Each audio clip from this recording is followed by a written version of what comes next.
right, it is 9:43, and the entire month, of course, of February, we're sharing powerful stories in honor of Black History Month. And this morning, we're spotlighting a teacher and author who is using reading to empower young minds in and out of the classroom.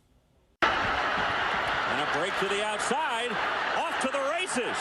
He used to win big on the field, but now he's hoping to help his students win big in the classroom. I'm just trying to make sure that I'm understanding, and figuring out ways to be creative to make sure that every kid is still, that every student is still feeling a part of this whole process. And it doesn't just feel like, us trying to troubleshoot and problem solve. Glen Mourning is a former D1 college football player and now fifth grade language arts teacher in Alexandria, Virginia, and author of the Crunchy Life book series. A lot of the plot, perhaps, or some of the subplots are really based off of not only my own life, but an exaggerated portion of my own life.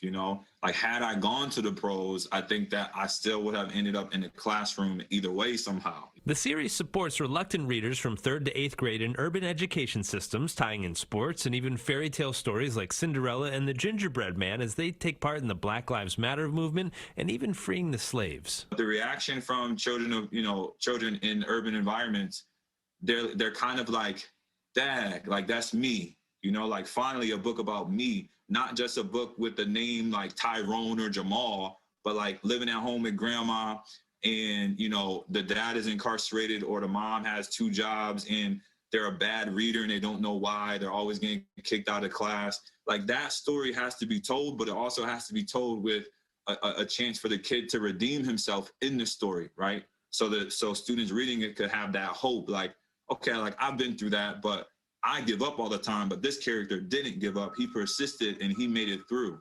Now Mourning is donating thousands of his very own books to nonprofit Generation Forward, all as part of a Black History Month book drive. I've been able to really connect with families and schools overall and just push literacy in urban environments to the point where it's like reading is the fun and cool thing to do. Instead of going to the school system, students across the East Coast get to actually keep the books for themselves. Right here in New York, Mourning is donating close to 1,000 books per school for students at PS 76 in Queens, Democracy Prep, Harlem Elementary, and Martin Luther King Jr. Middle School in Manhattan. If we can give kids access to exploring literature and learning about the world, learning about people around them, especially from that suburban perspective, right? Like, I'm the only Black teacher in my building currently in Northern Virginia, but kids now know that there's this beautiful, loving Black man, as opposed to the only thing that they can connect to is someone on TV or someone negative that a parent might say, stay away from.